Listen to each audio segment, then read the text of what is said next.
Welcome back. हम topic पढ़ रहे हैं फाइनेंशियल स्टेटमेंट्स। उसमें हमने ये देखना था कि बैलेंस शीट को कैसे बनाते हैं कंपनीज में। तो हमने देखा कि शेड्यूल 3 ऑफ कंपनीज एक्ट एक पूरा फॉर्मेट दे रहा है बैलेंस शीट का। उसमें हमने देखा पहले हम इक्विटी एंड लायबिलिटीज को बनाते हैं, उसके बाद फिर एसेट्स को। तो कल हमने एसेट्स देखा था, उसमें हमने नॉन करंट एसेट को देखा कि नॉन करंट एसेट के हेड के अंदर अंदर नॉन करंट एसेट जो है, जैसे हम पुराने जमाने में बोलते थे फिक्स्ड एसेट हमारे, जो हम रखते हैं बिजनेस में, which are not meant for the sale, but ऐसा होता है कि जिससे हम प्रोडक्शन करें या हमारी अर्निंग में वो चीजें हमें हेल्प कर ले। फिर हमने देखा नॉन करंट एसेट को कैसे दिखाना है। सबसे पहले हम लिखेंगे property plant equipment and intangible asset. और फिर दूसरा रखेंगे हम, दूसरा रहेगा नॉन करंट इन्वेस्टमेंट, तीसरा रहेगा डेफर्ड टैक्स एसेट, चौथा रहेगा लॉन्ग टर्म लोन एडवांस और पांचवा रहेगा अदर नॉन करंट एसेट। और उसमें फिर हमने देखा था कि प्रॉपर्टी प्लांट इक्विपमेंट के अंदर आएगा प्रॉपर्टी प्लांट इक्विपमेंट, फिर इंटेंजिबल एसेट, फिर कैपिटल वर्क इन प्रोग्रेस और चौथा इंटेंजिबल एसेट अंडर डेवलपमेंट। इसको हमने कल डिटेल में पढ़ा था। आज हमने पढ़ा है करंट एसेट जो हेड बनेगा दूसरा, नॉन करंट एसेट के बाद करंट एसेट जो बनेगा उसमें क्या क्या आएगा। दूसरा जो बनेगा बैलेंस शीट में एसेट साइड में, वो आएगा आपका करंट एसेट। ठीक है। अब मुझे बताओ पहले, सबसे पहले हम हेडिंग बताएंगे, मेजर मेजर क्या हेडिंग आएगी। उसके बाद फिर हम डेफिनेशन पढ़ेंगे करंट एसेट क्या होता है। फिर करंट एसेट में जो आपका मेजर हेडिंग है, एक आपका है करंट एसेट में सबसे पहले आपका है number A current investment,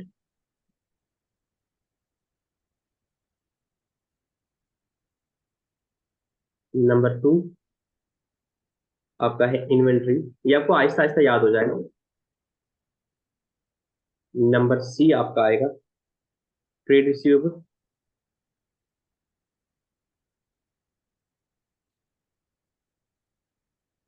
number D आपका आएगा cash and cash equivalence. Number ई का आएगा short term loans and advances. और एफ पार्ट आपका आएगा अदर करंट। ठीक है।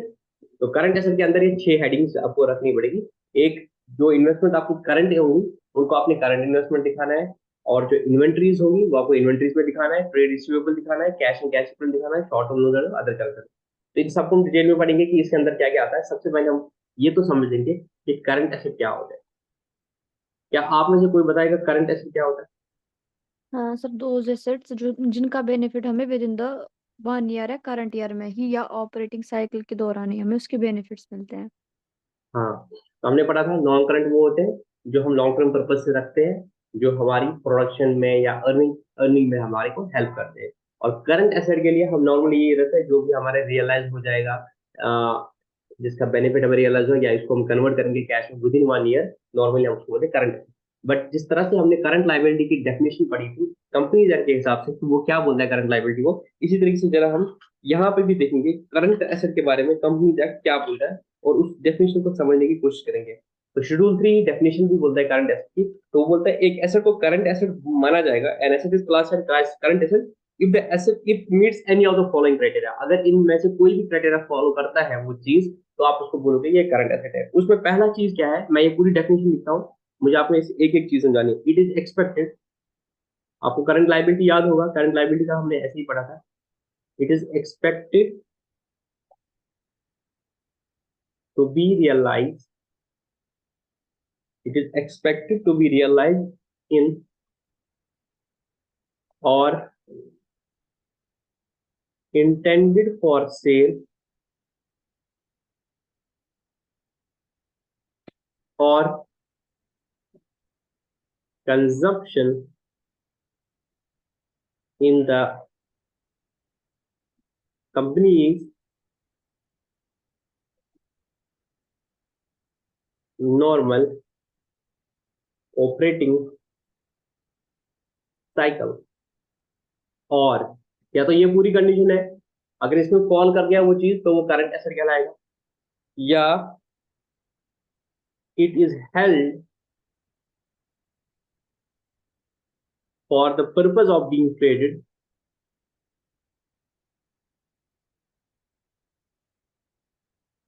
या तो इसमें फॉल करेगा, और it is expected, it is expected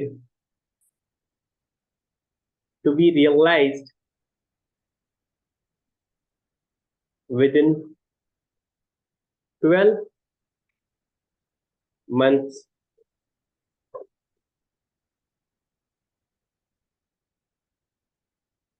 from the reporting date, that is balance sheet नहीं। अगर इन तीन में से कहीं पर भी फॉल करेगा कोई चीज, तो आप उसे बोलो कि करंट एसेट है। तो आपके जो ट्रायल बैलेंस है, आपके सारे अकाउंट्स होंगे, तो आपने उस अकाउंट को देखना है। अगर वो एसेट में है, पहले आपको पता चलेगा वो एसेट है। एसेट में आपको उससे फिर देखना है, अगर वो इन तीन कैटेगरी में फॉल कर गया तो वो करंट एसेट है, अगर नहीं फॉल गया तो इट मीन वो नॉन करंट एसेट है ना। तो पहले आप एसेट वाले निकालोगे जिनका डेबिट बैलेंस होगा, फिर उनको नेचर में ऐसे देखना है, अगर वो यहाँ पे फॉल करेगा तो वो करंट एसेट है, नहीं तो वो नॉन करंट एसेट है। अब ये कैसे पता चलेगा, इस सब का मतलब क्या हुआ बताओगे। It is expected to be realise, मतलब एक्सपेक्टेशन है कि वो रियलाइज हो जाएगा, मतलब वो कुछ ऐसा चीज है जिससे आपको रियलाइज हो जाएगा, मतलब मिल जाएगा। क्या मिलेगा, कैश मिलेगा। रियलाइज का मतलब क्या होता है, आपको उससे मिल जाएगा, वो जो फॉर्म है उससे आपको कैश मिलेगा। जैसे आपका डेटर है, मतलब क्या निकला, डेटर। डेटर आप एक्सपेक्टेड है ना कि रियलाइज हो जाएगा। रियलाइज का मतलब यहाँ पे क्या आ गया, हिंट टुवर्ड्स द डेटर। और इंटेंडेड फॉर सेल, या इंटेंडेड फॉर सेल है, मतलब जो आपके पास वो एसेट है वो इसलिए रखा है आप इसको बेचोगे, तो इसमें क्या आएंगे, आपकी गुड्स आ जाएंगे। और कंजम्पशन, कंजम्पशन क्या होता है, रॉ मटेरियल का। In the company normal operating cycle, जो कंपनी का नॉर्मल ऑपरेटिंग साइकिल है, इसमें एक्सपेक्टेड है कि ये रियलाइज हो जाएगा। डेटर नॉर्मली आपका अगर नॉर्मल ऑपरेटिंग साइकिल में रियलाइज होने की चांसेस है, या इंटेंडेड फॉर सेल आपका फिनिश्ड गुड है, आपका कंजम्पशन है, रॉ मटेरियल है, या ये डेटर है, जिनके एक्सपेक्टेड है कि रॉ मटेरियल से आप विद इन फिनिश्ड गुड बनाओगे, consumption in the company of, या फिनिश्ड गुड को आप सेल करोगे, या डेटर से आप कैश करोगे, और ये नॉर्मल ऑपरेटिंग साइकिल में एक्सपेक्टेड ये सारा काम होना है, तो ये सारे आपके क्या कहलाएंगे, करंट एसेट। तो इस कैटेगरी से आपको पता चला, डेटर हो, फिनिश्ड गुड हो, या रॉ मटेरियल हो, ये तीनों चीजें आपने क्या ट्रीट करनी है, करंट एसेट। समझ आया डेफिनेशन का इंटरप्रिटेशन कि नहीं, यस सर। अच्छे से समझ आया। It is expected to be realise in companies operating, realise क्या होगा, डेटर होगा या बिल्स रिसीवेबल होगा। तो वो दो चीजें इस डेफिनेशन की वजह से करंट एसेट कहलाएंगे। या इंटेंडेड फॉर सेल, सेल में आपको क्या होगा, आपकी गुड्स हो गए, वर्क इन प्रोग्रेस हो गए, या consumption in the company operating, या कंज्यूम हो जाएगा, इसमें आपका रॉ मटेरियल आएगा, आपके स्पेयर्स होते हैं, लूज टूल्स होते हैं, जो आपकी कंजम्पशन में आ जाते हैं पूरे इस विद इन 1 ईयर में, मतलब नॉर्मल ऑपरेटिंग साइकिल में। वो 6 महीने का भी हो सकता है, 8 महीने का, 10 का भी, 15 का, जितना भी आपका नॉर्मल ऑपरेटिंग साइकिल है, वो मैंने आपको कल बता दिया था। तो उसमें जितनी भी चीजें यूज होने वाली होंगी, वो सारी आपको क्या कहलाई जाएगी, कंज्यूम होने वाली होंगी, वो आपकी कहलाई जाएगी करंट एसेट। और उसके साथ अगर वो एक्सपेक्ट हो रहा है कि कोई चीज है जो आपको पता है कि ये इसका बदले आपको कैश मिलेगा विद इन दिस पीरियड, तो वो भी होगा। एग्जाम्पल डेटर्स है, डेटर्स का नॉर्मली क्रेडिट पीरियड कितना देते हो, 2 महीने, 3 महीने, 4 महीने, इतना ही देते हो ना। तो नॉर्मल ऑपरेटिंग साइकिल के अंदर वो बन ही जाता है।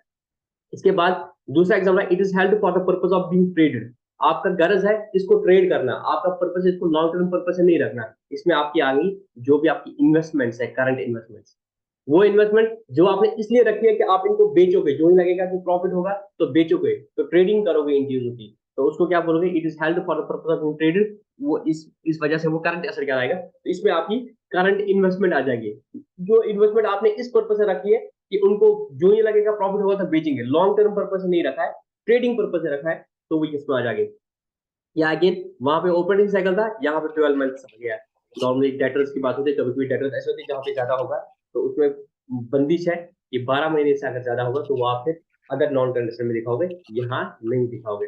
तो क्या आपको करंट एसेट की डेफिनेशन समझ आई, यस सर। अच्छे से समझ आया, हाँ हाँ। ठीक है। अब आते हैं हम सबसे पहले एक एक चीज पे, उसको समझने की कोशिश करेंगे। तो इसमें सबसे पहले आएगा करंट इन्वेस्टमेंट। तो पहले पता है कि it is expected, it is kept for trading purpose only. अब करंट इन्वेस्टमेंट में जितनी भी आपने कंपनी ने इन्वेस्टमेंट की है, शेयर्स में लगाए, म्यूचुअल फंड में लगाए, बॉन्ड में लगाए, तो अगर वो आपके 12 महीने से कम टाइम पीरियड की रखी हुई है, तो वो आपकी करंट इन्वेस्टमेंट आएंगे। तो इसमें फिर अगर अंदर में दिखाओगे कि इन्वेस्टमेंट इन इक्विटी शेयर्स कितना है, इन्वेस्टमेंट इन प्रेफरेंस शेयर्स कितना है, investment in government securities, investment in debentures, investment mutual fund, investment in partnership या अदर कोई आपकी कंपनी की जहां जहां पे भी इन्वेस्टमेंट होगी, आपकी किसी और कंपनी में इन्वेस्टमेंट हो सकती है, आपकी जेवी में इन्वेस्टमेंट हो सकती है, आपकी पार्टनरशिप फर्म में इन्वेस्टमेंट हो सकती है, जहां भी होगी वो आपको सब, अगर करंट है तो करंट में आएगा, और अगर नॉन करंट है तो नॉन करंट में नॉन करंट इन्वेस्टमेंट आएगा। इसके बाद आपका आ गया बेटा इन्वेंट्रीज। इन्वेंट्रीज का मतलब आपने जो भी पढ़ा हुआ है, जब आप नॉर्मल बैलेंस शीट बनाते हैं, नॉर्मली आप वर्ड करते थे गुड्स, स्टॉक। हमारे जो स्टॉक होता था, एग्जैक्टली गुड्स या स्टॉक होता है। बट आप देखो जो मैन्युफैक्चरिंग एंटिटी होती है उसमें सिर्फ गुड्स ही नहीं होते हैं, स्टॉक ही नहीं होता है, उसमें इन्वेंट्रीज में क्या आता है आपका, आपका सबसे स्टार्टिंग पहले क्या आता है, रॉ मटेरियल आता है। हम्म। तो रॉ मटेरियल भी मेरा कहाँ पे दिखेगा, इन्वेंट्री। तो इन्वेंट्रीज के अंदर मैं दिखाऊंगा मेरा रॉ मटेरियल कितना है। रॉ मटेरियल को अगर सेमी फिनिश्ड गुड्स में बनाया तो उसको बोलते हैं डब्ल्यूआईपी। जब वो पूरा बनेगा तो वो मेरा फिनिश्ड गुड कहलाएगा। अगर मैं डायरेक्टली परचेज करता हूँ तो वो मेरा स्टॉक इन ट्रेड हो जाएगा। इसके साथ मेरे कुछ केमिकल्स होते हैं जो मैं यूज करता हूँ, केमिकल एक्स्ट्रा होते हैं। मेरा लूज टूल्स होते हैं जो मुझे यहाँ पे यूटिलाइज हो जाते हैं, या मेरे स्टोर्स एंड स्पेयर्स होते हैं। स्टोर्स एंड स्पेयर्स, मेरे कुछ स्पेयर्स होते हैं, जैसे मेरी मशीन है, जिसमें एक आगे पढ़ोगे भी आप कि अगर एक मशीन होती है मेरे दोस्तों, उसके लिए आप कुछ स्पेयर खरीदते हो। अ, जैसे नट बोल्ट वल बोल्ट ये सब चीज खरीदो कि भाई मशीन में वो चीज खराब हो जाएगा तो उसको क्या करेंगे। आपने आपने आपने सपोज मशीन खरीदी, अब मशीन के लिए तो आपने कैपिटलाइज कर दिया, बट मशीन को लिए ना आपको ल्यूब्स लाने पड़ते हैं, ल्यूब्रिकेंट्स लाने पड़ते हैं, जो बार बार मशीन में डालने पड़ते हैं 2 महीने 3 महीने बाद। या आप मशीन के लिए नट बोल्ट डालते होंगे, कल को मशीन का नट टूट गया तो वो लगा देंगे। इनको हम स्टोर्स एंड स्पेयर्स बोलते हैं। द पॉइंट इज इसको हम कैपिटलाइज करेंगे कि रेवेन्यू में दिखाएंगे, कैपिटलाइज करेंगे कि इसको मतलब नॉन करंट ऐसे दिखाएंगे, करंट ऐसे दिखाएंगे। तो इसके लिए AS2 और AS10 का जब पढ़ते हैं तो उसमें फिर वो क्लैरिटी आ जाती है कि फिर वो आप आगे पढ़ोगे तो अगर वो यूज टूल्स में आता है, स्पेयर्स में आता है, तो वो आपको इन्वेंट्री में दिखाना पड़ेगा। समझ आई बात? वो आप आगे जी। डेप्थ में पढ़ोगे। तो मेन बात, अगर कोई स्टोरेज एंड स्पेयर्स रखते हो कि भाई हो सकता है मशीन में कुछ पुर्जा उर्जा खराब हो जाएगा, उस चीज को आप नॉन करंट एसेट में नहीं दिखाते हो, उसको आप करंट एसेट में दिखाते हो, तो वो आप आगे AS10 जब डील में पढ़ोगे तब आपको समझ आएगा। बट अगर ऐसा कुछ है तो वो भी मेरा इन्वेंट्रीज में था। गर्ज मतलब गर्ज ये है कि इन्वेंट्रीज में सिर्फ फिनिश्ड गुड्स नहीं आते, इन्वेंट्रीज में ये सारी चीजें आती है, चाहे वो आपका रॉ मटेरियल हो, चाहे वो आपका WIP है, फिनिश्ड गुड हो, स्टॉक इन ट्रेड हो, केमिकल्स हो, लूज टूल्स हो, स्टोर्स एंड स्पेयर्स है, ये सारे आपके इन्वेंट्रीज में आ जाएगा। ठीक है ना? कभी कभी हम तभी स्टॉक को इन्वेंट्री भी बोलते हैं, बट इन्वेंट्री में बाकी सब चीजें भी आती है।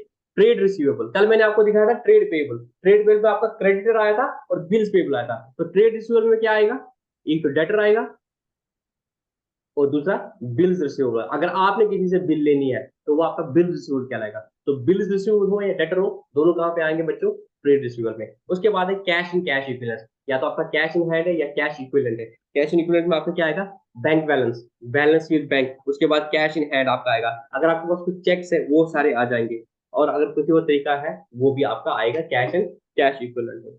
उसके बाद एक पॉइंट इन्होंने बता दिया बुक में, जो प्रोविजन फॉर डेटर है, अगर आपने डेटर्स के लिए प्रोविजन किया उसको कहाँ दिखाओगे, क्योंकि उसका क्रेडिट बैलेंस होता है।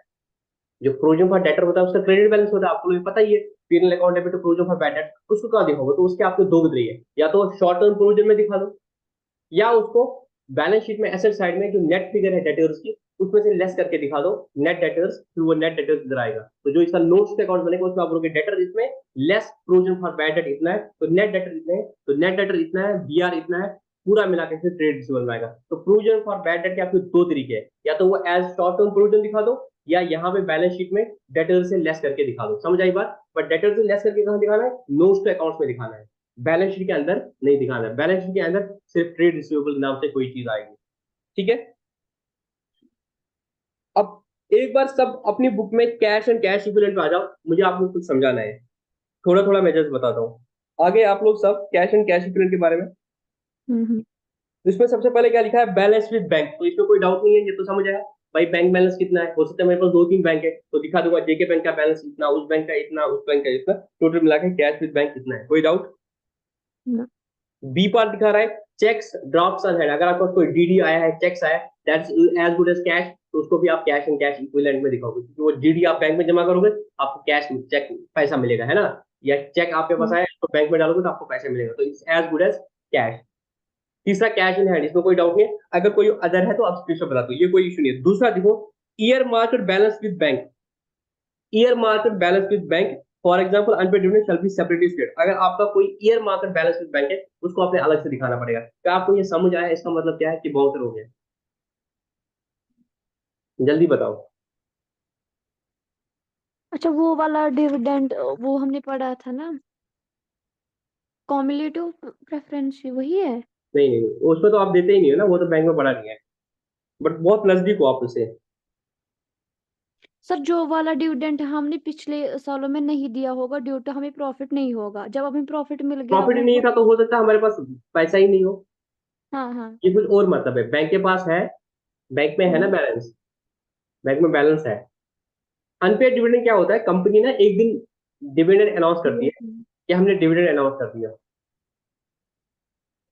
जितना भी सबका डिविडेंड होता है, वो चाहे तो वो सेपरेट बैंक अकाउंट में रखे या उसी बैंक में अकाउंट में रखे, बट उसके लिए क्या करते हैं, वो लीन लगाते हैं, बैंक से लीन लगाते हैं। इतना अमाउंट जो है ये हम कहीं और यूज नहीं कर पाएंगे, क्योंकि ये हमारे dividend holder, sorry share holder का डिविडेंड है, तो वो कब आपके पास चेक लाएंगे एनकेशमेंट करने के लिए, तो ये बैलेंस जो है ये आप यूज नहीं कर सकते। आपने इसको ईयर मार्क करा दिया। ईयर मार्क का मतलब होता है आप इसमें कोई बाइंडिंग लगा दो, लीन लगा दो, ये पैसा आप नहीं निकाल सकते कहीं पे। तो आप बैंक को बोलते हैं कि इतना फंड जो है वो साइड में रख लेना, उसी अकाउंट में रहेगा, बट वो पॉइंट ऑफ लॉक रहेगा, उतना पैसा आप नहीं निकाल सकते।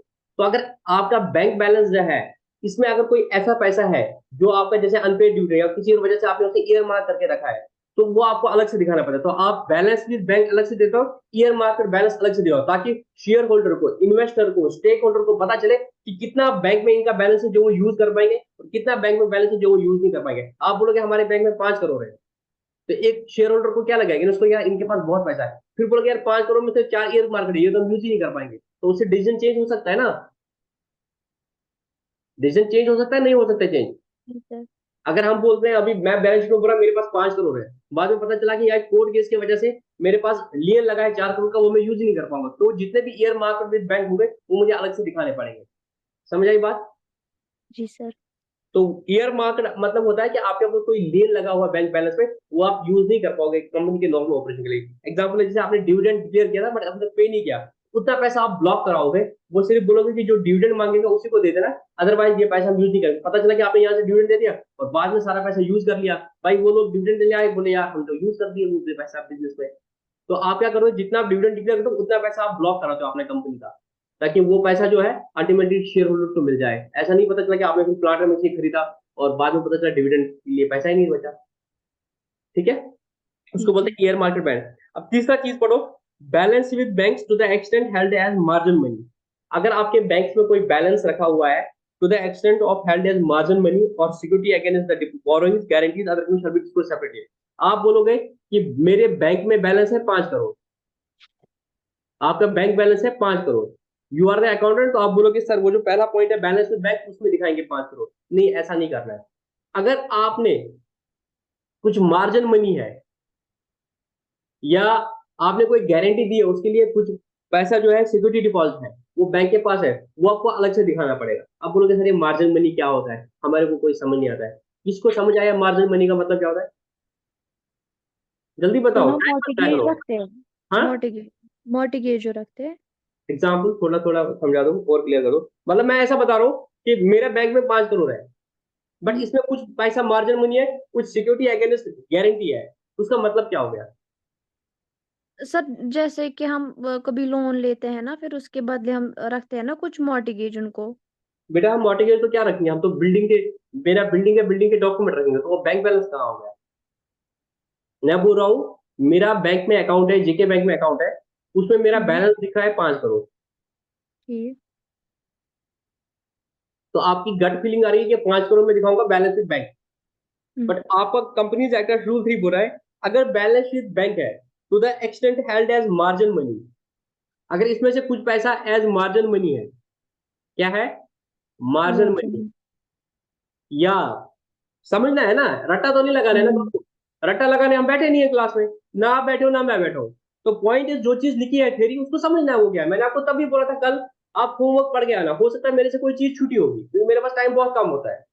तो जो चीज छूटी होगी वो मुझे आपको समझाना है, एज्यूम नहीं करना है कि हमें आगे जाके कोई समझा देगा।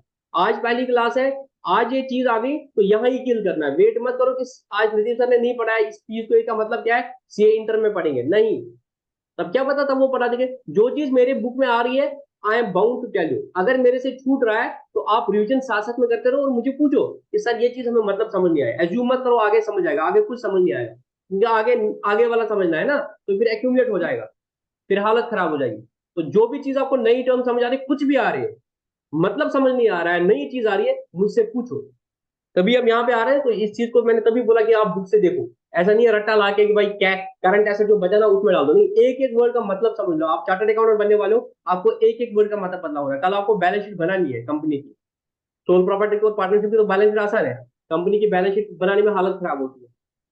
तो एक एक चीज को समझ जाओ। तो मैंने क्या लिखा, balances with the bank to the extent held as margin money और सिक्योरिटी डिपॉजिट। सबको मिल गया ना बुक पे, कहां पर है ये वर्ड? हाँ जी sir. Security deposit against borrowings, against borrowing, यहां पे तुम्हारा वर्ड ठीक है। Guarantees, other commitments shall be disclosed separately. अगर ऐसा कुछ चीज है तो आपको अलग से दिखाना पड़ेगा। अब आपको पता है मार्जिन मनी क्या होता है, क्या आपको पता होता है security deposit against borrowing, guarantee का मतलब क्या होता है, ये मैं आपको समझा देता हूँ अगर आपको नहीं पता है। मैं टिपिकल अपनी कंपनी के एग्जाम्पल दूंगा, आपसे चीजें आसान होगी समझने की। देखो,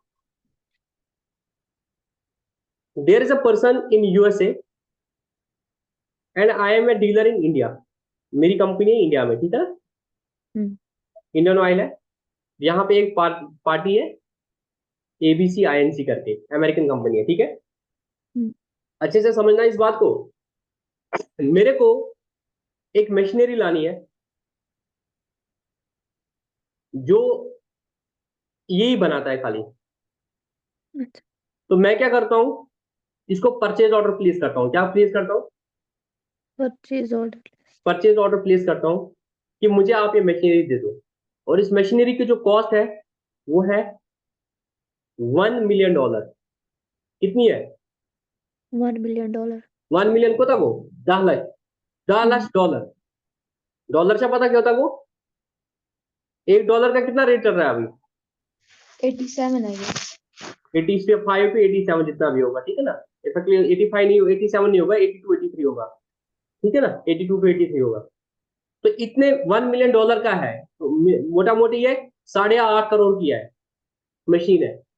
समझ आई बात? मैंने परचेज ऑर्डर प्लेस कर दिया। वो बंदा बोल रहा है यार मैं तो मशीनरी बना दूंगा पूरी, बाद में आपने नहीं लिया तो मैं क्या करूँ, मेरे तो पैसे डूब जाएंगे ना। हम्म। ये मशीनरी बनाते हुए आपके लिए कस्टमाइज, या ये भी नहीं, बोलेगा भाई मैं तेरे को शिप के थ्रू, ये इंडिया है, मैं शिप, तू बोलेगा मुझे माल भेज दे, मैं तेरे को माल भेज दूंगा शिप के थ्रू, गुड्स भेजूंगा। तेरे को रोकड़ा देना है ना, पैसा देना है ना तेरे को। हम्म। तो पैसा पैसा नहीं दिया तो मैं कहाँ आऊंगा इंडिया तेरे को ढूंढने, तू कहाँ पर है? Got my point? Yes sir. तो क्या करेंगे यार, मेरे को मशीनरी चाहिए, इसको टेंशन है कि भाई मेरे को पैसा चाहिए। अब प्रॉब्लम है कि मैं एडवांस दूंगा, बाद में ये मशीनरी नहीं देगा तो मैं कहाँ जाऊंगा अमेरिका में इसको ढूंढने। कोई सोल्यूशन बताओ बेटा।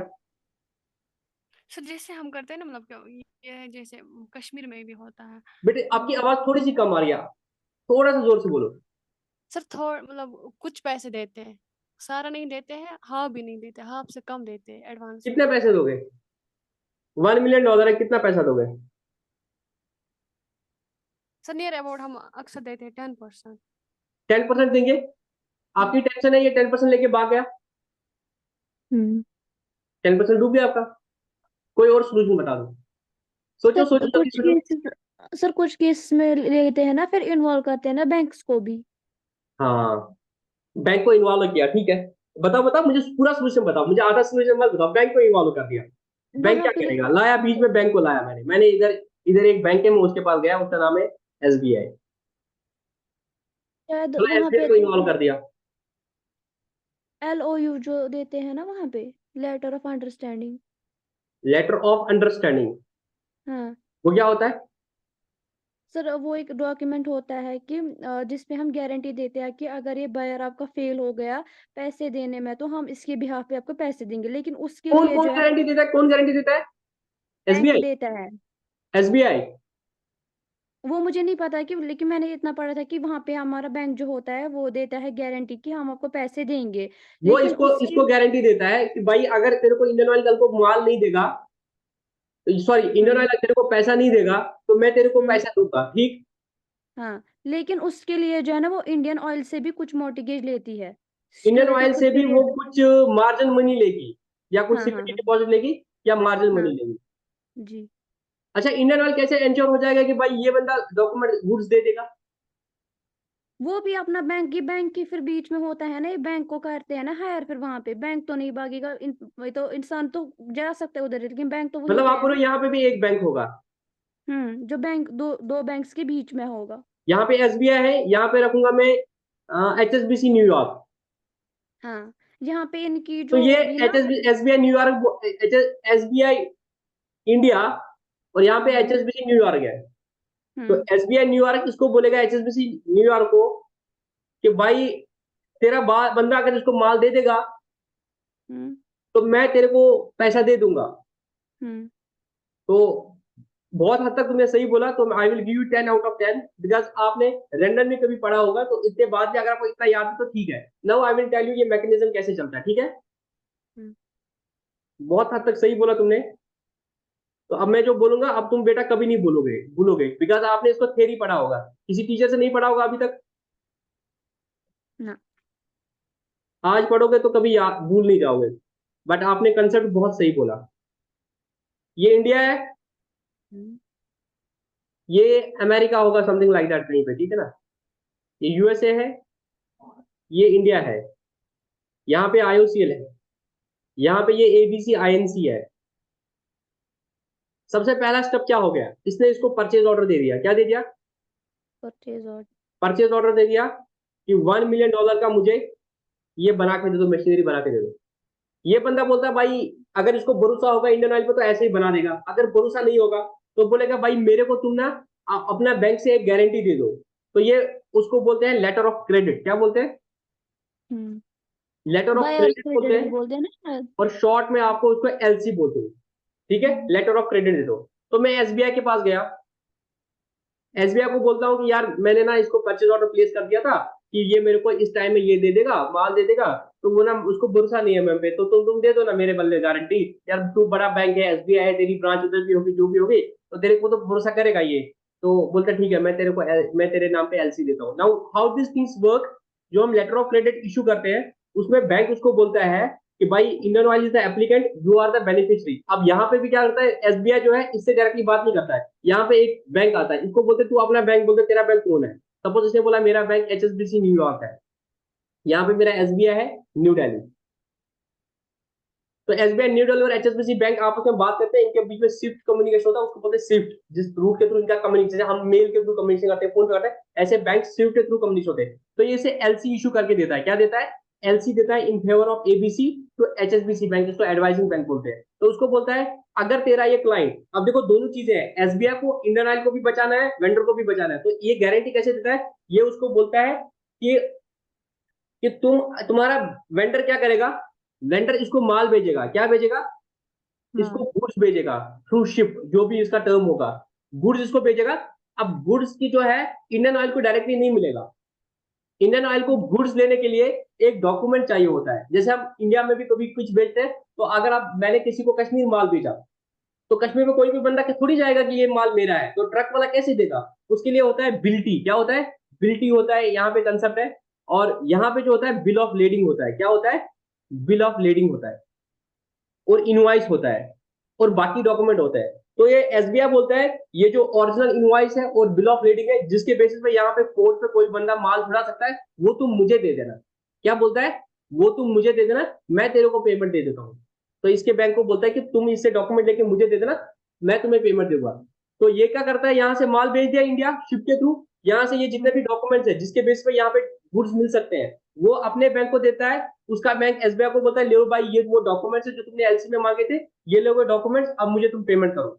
तो एसबीआई फिर मुझे बोलता है भाई उस बंदे ने डॉक्यूमेंट दे दिए, तो एक काम कर ले, डॉक्यूमेंट ले ले और पैसा दे दे। तो हम इसको क्या करते हैं, पेमेंट देते हैं।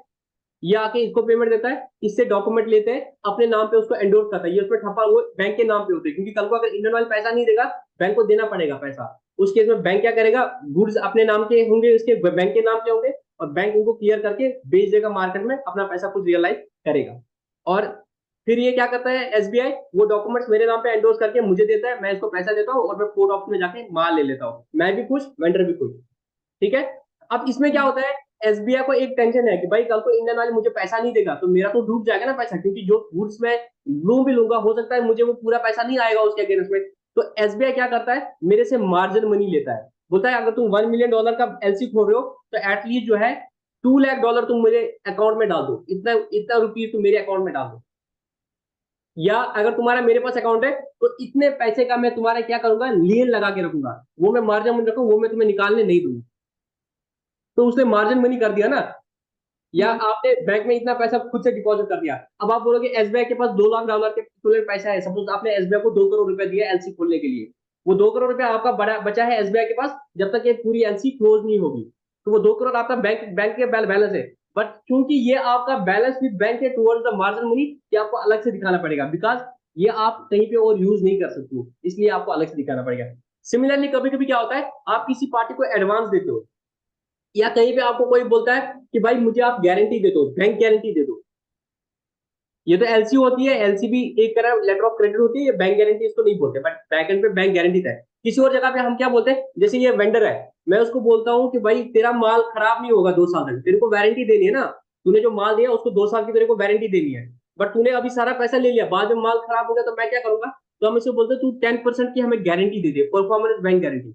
अब ये वेंडर क्या जाता है, अपने बैंक के पास जाता है कि भाई इंडियन ऑयल के नाम के लिए ना एक बैंक गारंटी दे दे, क्योंकि कल को अगर मेरे प्रोडक्ट में डिफॉल्ट निकल गया तो जब तक मैं ठीक करूंगा तब तक के लिए मुझे कुछ गारंटी देना पड़ेगा, तो 10% ऑफ द ऑर्डर वैल्यू की मैंने गारंटी दे दी। अब जो बैंक के पास जाएगा मेरे को गारंटी दे दो, तो बैंक बोलेगा कल को तू भाग गया तो मेरे को तो सारा पैसा देना पड़ेगा पार्टी को, तेरे पास अगर पैसा नहीं होगा तो मैं क्या करूंगा, तो वो भी उसे कुछ मार्जिन मनी रखता है। तो आपको ये पॉइंट समझ आया, balance with bank to the extent held as margin money, और security deposit against bank guarantee, जो आपने बैंक गारंटी इशू करा दी है बैंक से, उसके लिए आपने बैंक से सिक्योरिटी, बैंकों को सिक्योरिटी डिपॉजिट दिया है, वो पैसा या मार्जिन मनी का पैसा आपको अलग से दिखाना पड़ेगा। अब आपको ये लाइन समझ आई कि नहीं आई समझ, बाकी आप डिटेल में पढ़ोगे इंशाल्लाह अपने वाले उसमें, बट मेरे लिए ये फर्ज था कि मैं आपको ये बात बताता, इसका मतलब क्या है। अब आ जाओ फोर्थ वाला point, repatriation restrictions if any respect of cash and bank balance shell be separately stated. अगर आपके पास बैंक बैलेंस है, अगर मैं ये बताऊंगा मेरे पास बैंक बैलेंस दिखा है 5 करोड़ रुपया, मैं इसको रिपेट्रिएट नहीं कर सकता हूँ, मैं इसको बेच नहीं सकता हूँ अपने मुल्क में, हो सकता है मैं इंडिया में मेरी कंपनी है और मेरा जो होम कंट्री है वो अमेरिका या कहीं और है, अगर मैं इसको रिपेट्रिएट नहीं कर पाऊंगा, मैं उधर बेच नहीं पाऊंगा। ये नॉर्मली जब आप कंसोलिडेटेड बैलेंस शीट बनाते हो तब ये हेल्पफुल होती है। मैं इंडियन कंपनी हूं और मैं कंसोलिडेटेड फाइनेंशियल स्टेटमेंट बनाऊं, और मेरी कुछ अमेरिका की कंपनी भी मेरी सब्सिडरी कंपनी है, जब मैं बुक्स में वो सारा दिखाऊंगा तो मेरे को ये बताना पड़ेगा कि अगर वहां पे मेरे बैंक में कुछ बैलेंस है और वो अभी मैं इंडिया नहीं ला पाऊंगा, रिपोर्टिंग करेंसी में इंडिया में अभी तक पैसा नहीं ला पाऊंगा, तो मेरे को बताना पड़ेगा इतना पैसा है जो अभी मैं नहीं ला पाऊंगा इंडिया। तो उसको बोलते हैं अगर किसी भी पैसे पे रिपेट्रिएशन रिस्ट्रिक्शन है, कुछ होता है ये फेमा गाइडलाइंस में कि आपने अगर यहाँ से पैसा कमाया आप उसको उसी साल बाहर नहीं ले सकते हो, इंडिया से बाहर नहीं ले सकते हो, कम से कम 4 साल 5 साल रखना पड़ेगा। तो वो कंपनी जब यहाँ पे बैलेंस शीट बनाएगी तो उसको बताना पड़ेगा ये पैसा मैं अभी निकाल नहीं सकता हूँ, तो उसको वो अलग हेड में दिखाना पड़ेगा कैश एंड कैश इक्विवेलेंट में। उसके बाद bank deposit more than 12 month maturity shell be disclosed separate. अगर आपके बैंक डिपॉजिट है बट उसमें मैच्योरिटी 12 मंथ से सेपरेट ज्यादा है तो वो आपको अलग से दिखाने पड़ेंगे, कैश एंड कैश इक्विवेलेंट में नहीं आएगा, वो आपका अदर नॉन करंट एसेट में आ जाएगा ऊपर। उसके बाद अगर आपके loans and advance, short term loans and advance किसको दिया 2-3 महीने 5 महीने 6 महीने के लिए, वो शॉर्ट टर्म, और अगर कोई और अदर करंट एसेट है वो अदर में आएगा। इसने फिर नीचे लिखा है कंटीजेंट लायबिलिटी एंड कमिटमेंट्स, ये आपका बैलेंस शीट में नहीं आता है, जो लास्ट में इसने पॉइंट लिखा है आपकी बुक में शायद लिखा है नहीं लिखा है मुझे नहीं पता है, मेरी बुक में इसे जी पार्ट लिखा है कंटीजेंट लायबिलिटी एंड कमिटमेंट, ये बैलेंस शीट में नहीं आता, याद रखना ये बात। आपकी बुक में लिखा है इसने जी पार्ट में कंटीजेंट लायबिलिटी एंड कमिटमेंट, हाँ हाँ। ये बेटा बैलेंस शीट में नहीं आता है, ठीक है ना। इसमें ब्रैकेट में लिखा है टू द एक्सटेंट और नॉट प्रोवाइडेड फॉर, जिस कंटीजेंट लायबिलिटी का आपने प्रोविजन किया वो ऑब्वियसली प्रोविजन में आपका आएगा। कंटीजेंट लायबिलिटी एंड कमिटमेंट्स को आपको कभी बैलेंस शीट में नहीं दिखाना है, वो नीचे बैलेंस शीट में जो नोट्स के अकाउंट्स आते हैं उसमें दिखाते हैं, फुट नोट्स में दिखाते हैं, बट कभी बैलेंस शीट में नहीं दिखाते। बट सर वो तो बाद वाली बात है, पहले हमें समझा तो सही कंटीजेंट लायबिलिटी क्या होता है, कमिटमेंट्स क्या होता है, मुझे जल्दी बताओ। ये पहले सर मेरे वो पता है कि बैलेंस शीट में नहीं आते। अब मुझे बताओ कंटीजेंट लायबिलिटी क्या होता है। सर वो लाइबिलिटीज जो हमारी लाइबिलिटी बन सकती है और नहीं भी बन सकती है, वो हमारी फ्यूचर कंटेंजेंसी जो होती है ना, वो डिसाइड करती है तो अभी तो लायबिलिटी है ही नहीं है। ना। जब ये लायबिलिटी नहीं है तो बैलेंस शीट में क्यों आएगी? वही। कमिटमेंट्स, अगर आपने कोई कमिटमेंट की है तो अभी हम्म। तो पता नहीं है ना आपको देना पड़ेगा पैसा कि नहीं देना पड़ेगा, तो हम्म। वो भी आपका बैलेंस शीट में नहीं आएगा। बोलेगे सर ये तो बता दिया बहुत सिंपल, बट हमें समझ नहीं आया। कुछ एग्जाम्पल दे दो ना सर कंटीजेंट लायबिलिटी और कमिटमेंट की, तब थोड़ा मजा आ जाएगा। अदरवाइज तो ये रट्टा हो गया ना मुनजा बेटा। नो सर, अगर हम लेते हैं ना कोर्ट में किसी के बिहाफ पे लेते हैं ना कि अगर ये आपका पैसा खाएगा तो मैं आपको दूंगा, तो जो वहां पे गारंटी ले रहा है ना उसके बिहाफ पे, तो हम्म। वो बंदा कल को पैसे दे भी सकता है उसको या नहीं भी दे सकता है, तो वो तभी अगर पता नहीं दिए चलेगा। तो मुझे देना पड़ेगा, हाँ। तो मेरी मेरी वो तो वो कंटीजेंट डिसाइड लायबिलिटी होता हो है। गई। हम्म। अब देखो, अब मैं यहाँ ही बताता हूँ। मैं अगर एसबीआई की बैलेंस शीट बना रहा हूँ, हम्म। समझ लो सारे बच्चे, अगर मैं एसबीआई की बैलेंस शीट बना रहा हूँ, तो आपको नहीं लगता है जो ये जितनी भी एलसीज एसबीआई ने खोली है, they are more of less की they are commitments by the SBI? अरे जो लेटर ऑफ क्रेडिट खोला हूं मैं, जो मैं हम्म। कस्टमर के ब्याह पे गारंटी खोला हूं, जिसके लिए मैं कमीशन लूंगा, है ना, उसके लिए तो मैं कमीशन लेता हूँ ना। मैं अब इंडियन ऑयल अभी एसबीआई के पास गया था ऊपर वाले केस में कि मेरे नाम का आप एलसी खोल दो जो उस वेंडर को दे दो। उसके लिए दो चीजें करेगा बैंक, एक तो कुछ मार्जिन मनी रखेगा। वो मार्जिन मनी बैंक की इनकम नहीं है, वो है कि वो सेफ्टी के लिए तू इतना पैसा रख ले, अभी मेरे पास 10 करोड़ है ना, तो तू 2 करोड़ अभी मेरे पास रख ले मार्जिन मनी, और 10 करोड़ की एलसी खोलने के लिए वो कमीशन लेगा। समझ आई बात? कमीशन उसकी इनकम होगी।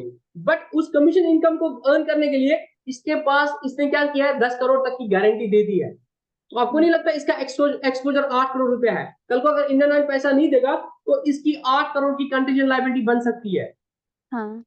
तो वो कंटीजेंट लायबिलिटी नीचे दिखा देगा बैलेंस शीट नीचे कि इतनी टोन की हमने गारंटीज दी है जो मेरी कंटीजेंट लायबिलिटी होगी। ठीक। समझ आई बात? हम्म। तो मुझे वहां पे दिखाना पड़ेगा कंटीजेंट लायबिलिटी नीचे। बैलेंस शीट में वो नहीं आएगा, बट नीचे बताना पड़ेगा ना शेयर होल्डर को। SBI has to tell shareholder कि मेरी कितनी कमिटमेंट्स है, मेरा कितना एक्सपोजर है। आप बैलेंस शीट में लायबिलिटी में मत जाओ। अब बैलेंस हम्म। शीट की लायबिलिटी मेरी हो सकता है कुछ भी नहीं हो, बट मैंने यहाँ पे लोगों की यहाँ पे गारंटी इतनी लगी है कि कल को वो अगर भाग जाएंगे तो मेरा तो सत्यानाश हो जाएगा कंपनी का। तो मैं share holder should know this fact ना कि भाई इसने 50 करोड़ की गारंटीज दी है। एक बंदा है, वो सैलरीड बंदा है, मेरा हम्म। अंकल, तमिश आमद आख रिश्तेदार थे, मे लोन सह रोज गारंटर रिश्तेदार मज सह रो तमिस गारंटर, तम न्यू जेके बैंकस में लोन। वन आव ब्या रिश्तेदार तम कोर एसबीआई में लोन, एसबीआई पता कि अमिस जेके बैंकस में गारंटर, पत न्यू तम से एक्सिस बैंकस में। अब जो ये सब लोग हैं ये कर गए अपने लोन में डिफॉल्ट। भाई इसके अकाउंट में वहां से पैसा है वो उसे निकाल देते हैं। समझ आई बात? Yes sir. गारंटर रह गया, इतनी आसान बात नहीं है। एसबीआई रह गया गारंटर, तो भाई शेयर होल्डर को खतरा है ना। शेयर होल्डर को पता चलना चाहिए भाई इसकी जो जिन दो लोगों के ब्याज में इसने गारंटी ली है वो अगर भाग जाएंगे तो इतना इतना नुकसान हो सकता है। तो कंटीजेंट लायबिलिटी हो या आपकी कोई कमिटमेंट हो, आपको ये शेयर होल्डर को बताना पड़ेगा। बट सिंस अब ये कोई लायबिलिटी नहीं है तो ये बैलेंस शीट में तो कोई आएगी नहीं, इसकी अकाउंटिंग नहीं हुई। बैलेंस शीट के नीचे आपको ये चीज बतानी पड़ेगी, कंटीजेंट लायबिलिटी हो या कमिटमेंट हो। मैं दूसरे एग्जाम्पल कमिटमेंट के एग्जाम्पल बोलता हूँ।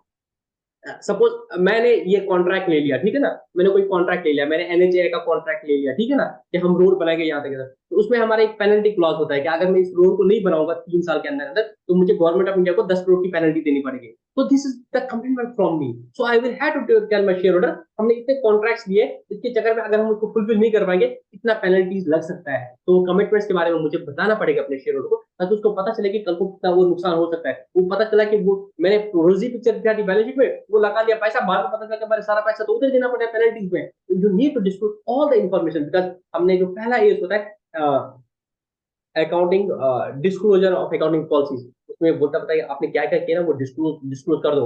एक हमने अकाउंटिंग में जो पढ़ते हैं बेसिक कंसेप्ट उसके ऊपर फुल फुल डिस्क्लोजर बोलते हैं। तो आपको पूरा चीज डिस्क्लोज करना पड़ेगा, आपको कोई फैक्ट्स को हिडन नहीं करना है कि कल को किसी बेचारे को धोखा लगेगा, ठीक है ना। ये अभी आपको बातें बहुत सिंपल सिंपल लग रही है, पर जब आप देखोगे कि लोग इन चीजों के साथ खेलते हैं और कितना बड़ा नुकसान लोगों का करते हैं। They come with the concept of showing rosy pictures ताकि लोग इस कंपनी में पैसा लगा लें। जब आपको आईपीओ निकालना पड़ता है, परसों आपको नहीं भैया बोल रहे थे कि जब आप को आईपीओ निकालना पड़ता है, तो आपको अपनी बैलेंस शीट उसको दिखाना पड़ेगा। तो लोग चाहते हैं कि अपनी बैलेंस शीट इतना अच्छा दिखा दें कि लोग उसमें पैसा लगा दें। तो वहां ये रेस्पॉन्स बने, आप अपने सारे फैक्ट्स बता दो, ठीक है ना। अब इसमें है contingent liability shall be classified as claims against the company not acknowledge that. अगर आपको कोई क्लेम आ गया, जैसे आपके पास इनकम टैक्स का नोटिस आया, स्टेट गवर्नमेंट का लाइबिलिटी ये आ गया, नोटिस आया कि भाई आपने यहाँ पे टैक्स का ये चोरी किया या आपने ये टैक्स पे नहीं किया, तो आपके अगेंस्ट में 5 लाख का क्लेम है। आपने क्या बोला, नहीं नहीं नहीं, हम इसको क्लेम को नहीं मानते हैं, हम इस पे कोर्ट में लड़ेंगे। अगर आपने बोला कि हाँ हम मान रहे हैं, तो आप क्या करोगे, उसकी लाइबिलिटी बुक करोगे ना, एक्सप्रेस अकाउंट लाइबिलिटी। तो आपने लाइबिलिटी बुक कर दिया, बोला डेट है तो ठीक है, डेट होगा लाइबिलिटी होगा तो बैलेंस शीट में आएगा। तो क्लेम्स अगेंस्ट द कंपनी, अगर आपके कंपनी के अगेंस्ट में कोई क्लेम आया है बट नॉट एक्नॉलेज डेट, आपने उसको डेट नहीं माना, आपने बोला नहीं ये हमारा डेट नहीं है, तो आपने लाइबिलिटी दिखाई नहीं, उसको लाइबिलिटी नहीं दिखाई। बट एक काम करो, कृपया करके बैलेंस शीट के नीचे नोट्स टू अकाउंट में कंटीजेंट लाइबिलिटी का एक नोट बना दो और वहां पे दिखा दो शेयर होल्डर कि इतने के आगे हमारे क्लेम्स है जो हमने अभी तक डेट नहीं माना है, हम उसके लिए लड़ रहे हैं, अप्रोप्रिएट कोर्ट में लड़ रहे हैं। दूसरा गारंटीज, अगर आपने कोई गारंटी दी, जैसे एसबीआई वाली बात है, हमने गारंटीज दे दी है या हमने कहीं पे बैंक गारंटीज दी है एज इंडियन ऑयल, तो हमें दिखाना पड़ता है इतने लाख करोड़ की हमने गारंटीज दे दी है। एंड द लास्ट में other money for which company, अगर कोई और मनी है, जैसे आपने बोला कि किसी के ब्याह पे गारंटी है, सब कुछ दिया है, तो वो अलग से दिखाना पड़ेगा। कमिटमेंट्स क्या है, estimated amount of the contract remaining to be executed on capital account and not provided for. अगर कोई estimated amount of contract remaining to be executed, जो अभी तक नहीं बनाया हमने, वही एनएचए वाली मैंने एग्जांपल दी थी, तो आपको दिखाना पड़ेगा। Uncalled liability on shares and other investment partly paid, अगर आपने किसी कंपनी के शेयर्स में इन्वेस्ट कर दिया है, ठीक है, आपने किसी कंपनी के 1 लाख, एज ए कंपनी मैंने किसी कंपनी के 1 लाख शेयर्स खरीद लिए, पर उसमें अभी उस कंपनी ने 7 रुपया ही मंगा लिया, तो 3 रुपया नहीं मंगा लिया, तो आपको नहीं लगता है मैंने क्योंकि 10 रुपए का शेयर लिया, मैंने कमिटमेंट किया कि अब जब तक मुझे मांगोगे 10 रुपया, मैं तुम्हें 10 रुपए दे दूंगा, अभी तक तो 7 रुपया दी दिया, तो 3 लाख की मेरी कमिटमेंट है कि नहीं है, 3 लाख की कमिटमेंट है कि नहीं है। Yes sir. तो वही पढ़ो दूसरा line, uncalled liability on shares. Uncalled liability मतलब जो अनकॉल्ड कैपिटल है शेयर्स पे, अगर मैंने कहीं पे इन्वेस्ट किया है और अभी तक उन्होंने पूरा पैसा नहीं मांगा है, तो मेरी इन्वेस्टमेंट से कहीं है या शेयर्स है, जितना अभी उन्होंने नहीं मांगा है, तो I am bound to give them ना whenever they will ask for. तो वो मेरा अभी क्या रहा, कमिटमेंट रहा ना, तो मेरे को बताना पड़ेगा मैंने उस कंपनी के शेयर खरीदे है, वो अभी 7 रुपए के ही उनने मंगा लिया है, तो 3 रुपया अभी नहीं मंगाया, तो वो मेरी कमिटमेंट है कि वो 3 रुपया जब मंगाएंगे मेरे को देना पड़ेगा। तो 1 lakh share into 3 is my commitment, तो मेरे को बताना पड़ेगा। अगर कोई और कमिटमेंट है वो मेरे सबको बताना पड़ेगा। Now here are these illustrations, I wish कि आप लोग ये सारी इलस्ट्रेशंस खुद से कर लो, कहीं पे भी कोई दिक्कत आएगी, I am here to take care of things, because मैं अभी चाह रहा हूँ वी हैव सम टाइम, मैं चाह रहा हूँ कि मैं किसी कंपनी की एक बैलेंस शीट आपको दिखा दूं, ताकि जो हमने अभी तक पढ़ा वो हमें अच्छे से समझ आए। ये एग्जांपल आप आराम से कर लेना, कल मैं आपको 1-2 प्रैक्टिकल क्वेश्चंस करा दूंगा, बट अभी मैं चाहता हूँ क्योंकि ताजा ताजा हमने पढ़ा है, हमें एक कंपनी, किसी भी कंपनी की, let's take for example of Indian Oil Corporation Limited, या कोई एक सिंपल कंपनी के मैं आपको बैलेंस शीट दिखा दूंगा, रियल टाइम बैलेंस शीट दिखा दूंगा, और वो चीजें आपको समझ, कोशिश करेंगे कि आपको वो चीजें समझ आ गई या जो हमने पढ़ा था वैसे ही बनता है कि कुछ और बनता है, ठीक है ना। सर मजा पहले आएगा। कमिटमेंट और सर पहले कमिटमेंट और एक बार समझाइए। अगर आपने कहीं पे कोई कमिटमेंट कर दिया एज ए कंपनी, जहां पे आपको कल को पैसा देना पड़ेगा, कंटीजेंट लायबिलिटी की बात हो रही है, आपने कमिटमेंट्स दे दी है, तो वो आपको दिखाना पड़ेगा इतने टोन की हमारी कमिटमेंट्स है। मैं एग्जांपल देता हूँ, मैंने कोई कॉन्ट्रैक्ट ले लिया है, उस कॉन्ट्रैक्ट में एक क्लॉज लिखा है कि अगर मैं इस कॉन्ट्रैक्ट को पूरा नहीं करूंगा, मेरे को 5 करोड़ की पेनल्टी देनी पड़ेगी। तो जो ही मैंने कॉन्ट्रैक्ट को एग्जीक्यूट किया, तो मैंने कमिटमेंट कर दी ना कि भाई अगर मैं ये पूरा नहीं कर पाऊंगा तो मेरे को 5 करोड़ देना पड़ेगा, तो दिस इज माई कमिटमेंट ना, यस और नो। यस यस तो सर। ये मुझे बैलेंस शीट में नोट्स टू अकाउंट में एक दिखाना पड़ेगा कमिटमेंट में कि इतने तक की मेरी कमिटमेंट है। दूसरा एग्जांपल देता हूं, मैंने किसी कंपनी के शेयर्स में इन्वेस्ट कर दिया, मेरी कंपनी ने किसी और कंपनी के शेयर्स में गए, 1 लाख शेयर्स हमने ले लिए, बट उस कंपनी ने अभी तक 10 रुपए के अगेंस्ट में 7 रुपया मंगा लिया है। जब मैं 10 रुपए का शेयर खरीद रहा हूँ, तो मैं बोलता हूँ ना किसी बंदे को मैं तुम्हें 10 रुपया दूंगा, है कि नहीं। जब मैं किसी कंपनी के शेयर में अप्लाई करता हूँ 10 रुपए के शेयर में, तो मैं कमिटमेंट देता हूँ कि मैं 10 रुपया जब आप मांगोगे मैं दूंगा। अभी तक उन्होंने 7 रुपए ही मांगे, 3 रुपया नहीं मांगे है ना, but 1 lakh into 3 is my commitment ना, कि 3 लाख रुपए की कमिटमेंट मेरी है, जब आप मुझसे कॉल मांगोगे तो मैं दे दूंगा। तो शेयर होल्डर को भी ये पता चलेगा। इस तरीके से कोई और कमिटमेंट भी अगर आपकी होगी तो आपको दिखाना पड़ेगा। अभी मैं आपको बैलेंस शीट दिखाता हूँ किसी कंपनी की, तो आपको ये चीज ना और ज्यादा क्लियर आएगी, ठीक है ना। मेरी स्क्रीन आप सबको दिख रही है कि नहीं दिख रही है। अच्छा, मेरे को वो नए से करना पड़ेगा स्क्रीन शेयर ना।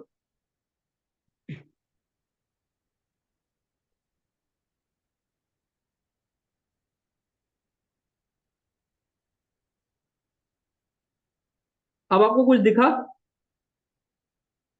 हाँ, रिपोर्ट्स, प्रेजेंटेशंस एंड रिजल्ट।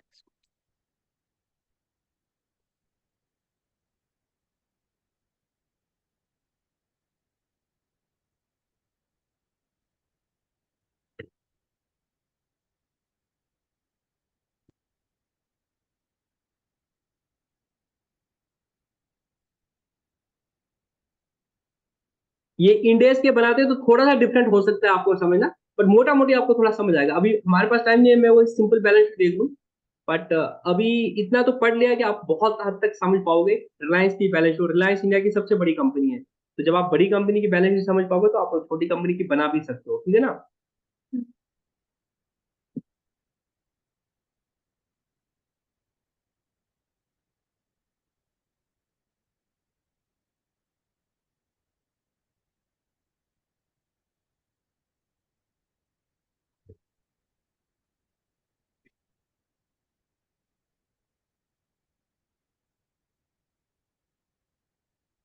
चलो बेटा ये देखो,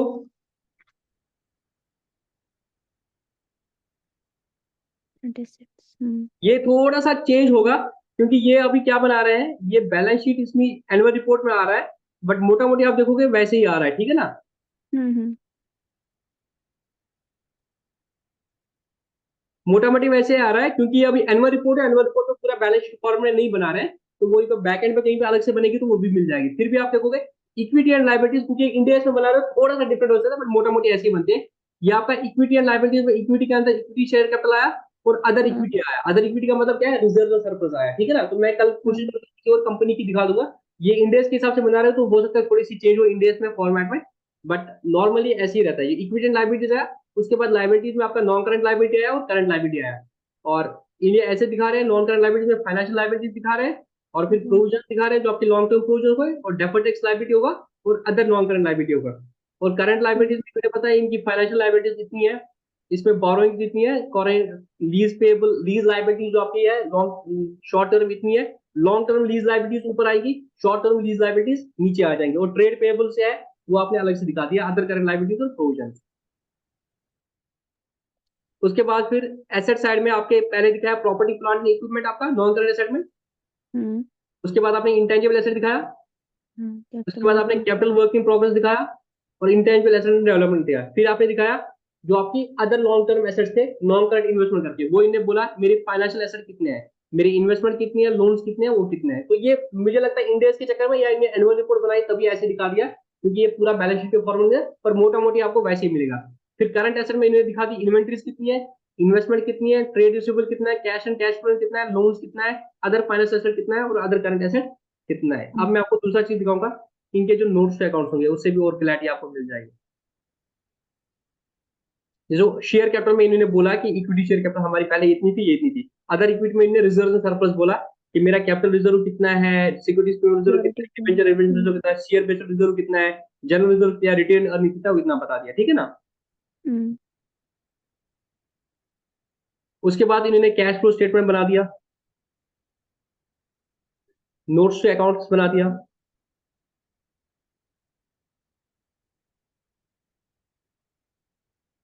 ये तो इनकी नोट्स टू अकाउंट का मतलब ये पॉलिसीज है कि क्या क्या पॉलिसी इन्होंने फॉलो करती है।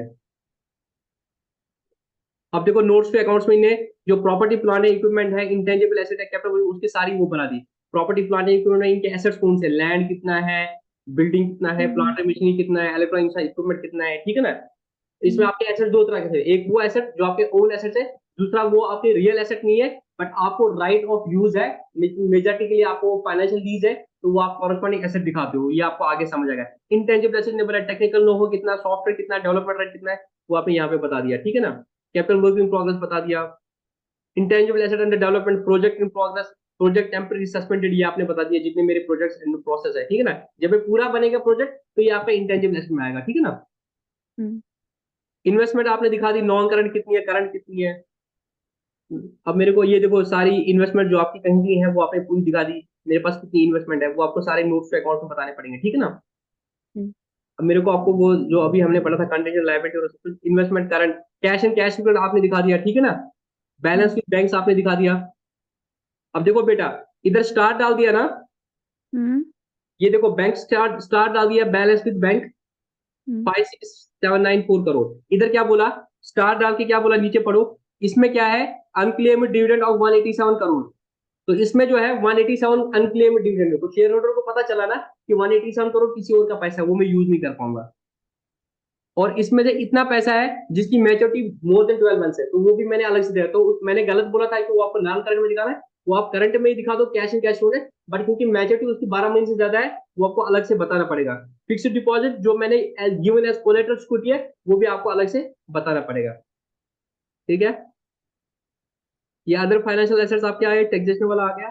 मेरे को जस्ट देखना है इन्होंने वो चीज दिखाई है नहीं दिखाई है, जस्ट गिव मी 1 मिनट, क्योंकि खाली बैलेंस शीट होती तो और ज्यादा क्लियर होता। बट जो बच्ची ने बोला था मेरे को कंटीजेंट लायबिलिटी और वो दिखाना है, वो हम नीचे देखेंगे इसने कहीं पे दिखाया नहीं दिखाया। जहां इनकी बैलेंस शीट खत्म हो गई वहां इनको कंटीजेंट लायबिलिटी दिखाना पड़ेगा।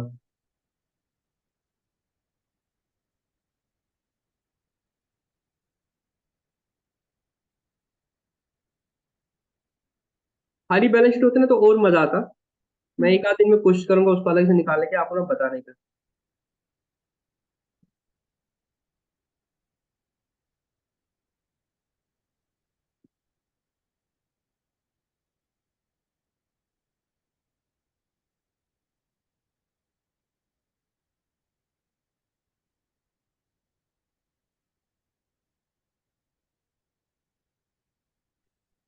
Four 481 notes account contingent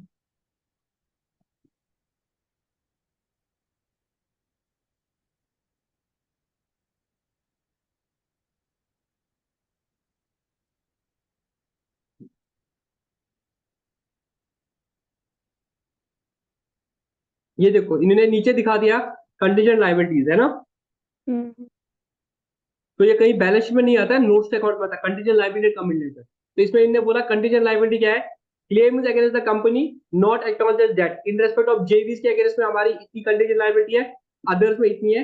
guarantee जो हमने बैंक को दे दी है इन रेस्पेक्ट ऑफ थर्ड पार्टीज, हमने इतनी गारंटीज दी है, बैंक गारंटीज, वो ये बता रहे हैं।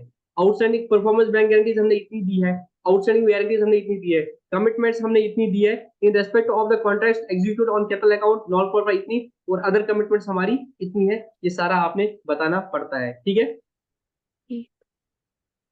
तो यहाँ पे सारा बोलते हैं income tax assessment of the company have been completed up to this, the total outstanding demand जो हमारी है वो 350 करोड़ है। On the basis of the decision of the this and the interpretation of this company has been legally advised that the demand is likely to be either deleted or subsidy reduced and according no provision concern. बोल रहे हैं कि हमारे पास demand आया था 350 करोड़ का, but हम उसके कोर्ट में लड़े हुए अपील अथॉरिटी का, हमें अपेरेंटली लग रहा है कि भाई वो क्या हो जाएगा, वो हम जीत जाएंगे केस, इसीलिए हमने उसका कोई प्रोविजन नहीं किया। But since is condition liability तो हम इसको नीचे दिखाते रहे। तो ये सारी चीजें ऐसी होती है, ये हम नीचे दिखाते हो, बट ये मेन बैलेंस शीट में नहीं आती है। This was all about this balance sheet. I hope बहुत हद तक मैं इस पे जस्टिस कर पाया और बहुत हद तक आपको समझ आया होगा। नाउ आपको क्या करना है, आपको इसके जितने भी क्वेश्चन है वो आपको आज कोशिश करना है, इलस्ट्रेशन खुद करनी है। कल मैं प्रैक्टिकल क्वेश्चन 2 दिखाऊंगा, उसमें हम पूरी बैलेंस शीट बनाएंगे, ठीक है। आप छोटे छोटे आप इलस्ट्रेशन करते हैं, कल मैं पूरी बैलेंस शीट बनाऊंगा, मतलब हमारे पास दिया होगा हेड्स खाली ट्रायल बैलेंस उठा देंगे और उससे हम बैलेंस शीट बनाने की कोशिश करेंगे, ये शेयर कैपिटल में आएगा कहाँ आएगा, और इंशाल्लाह होलिस्टिकली वो पूरा आ जाएगा। और उसके लिए आपको जस्ट मैंने करनी है, जो छोटी छोटी इलस्ट्रेशन है वो आज आप खुद कर लेना, ठीक है। Yes sir. किसी और का कोई डाउट? No sir. चलो गुड नाइट, अल्लाह हाफिज। अल्लाह